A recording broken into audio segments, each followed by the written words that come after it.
उगीच काहीतरी स्टंट पाहिजे करायची मार्कडवाडी करता आम्हालाही आपलेपणा आहे, प्रेम आहे, जिव्हाळा आहे, पण कारण नसताना एक असा भाऊ करायचा. एक तर कधीतरी लक्षामध्ये घ्या की आपला करेक्ट कार्यक्रम झालेला आहे, त्याच्यामध्ये आपल्याला जनतेने नाकारलेलं आहे.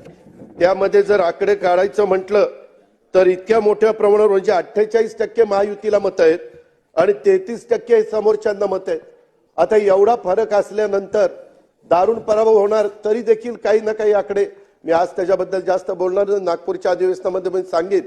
काही काहींनी सांगितलेलं आहे हे इतके मतं मिळाली आणि मग इतके निवडून आले आणि त्यांचे इतके मिळाले, ते सगळं मी दाखवीन, सभागृहालाही दाखवीन, सभागृहाच्या माध्यमातून महाराष्ट्रालाही दाखवीन. आमची बाजू खरी आहे, त्याच्यामध्ये कुठेही खोट नाहीये. जनतेने आमच्यावर विश्वास दिलेला आहे आणि या विश्वासाला आम्ही पण, अध्यक्ष महोदय, ज्यावेळेस 5 महिन्यापूर्वी लोकसभेच्या निवडणुका झाल्या त्यावेळेस महायुतीला 42 पॉइंट काही टक्के मतं होती आणि आघाडीला 43% मतं होती. 0.6% फरक होता, पॉइंट म्हणजे अर्धा टक्क्याच्या आतच. तरी देखील आमच्या जागा किती आल्या? आमच्या जागा 17 आल्या आणि यांच्या जागा 31 आल्या. आम्ही रडत नाही बसलो. ठीक आहे, जनतेचा कौल आहे. तेव्हा ईव्हीएम कसं चांगलं वाटत होतं, तेव्हा गारगार वाटायचं, ईव्हीएम चांगलं वाटायचं.